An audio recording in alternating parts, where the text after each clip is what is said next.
সারা জীবন তোমার মা খেতে এসছে না, তোমার দিদি বসেছে।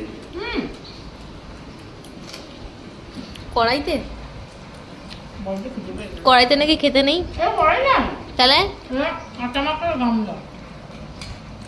তাতে কি হয়েছে? এখন মাজবে কে এত? আজ বৃষ্টি পড়ছে, কে বাসন মাজবে? খা। এখন নাকি বৃষ্টিটা হবে। কেমন করেছি ফ্রাইড রাইসটা বল? না, অসাধারণ। একটু চিনি দিলে ভালো হতো। না দেখি মিষ্টি করে জোগাড় হয়। আমি তো করলাম।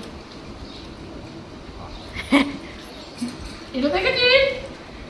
ওনাকে ফেলতে বললো। আমি করেছি, তুমি এসো। ওই তো মনে হলো করলো। আরে বাপ কি মিথ্যে পারবি। তুই এত ভালো করতে পারবি না।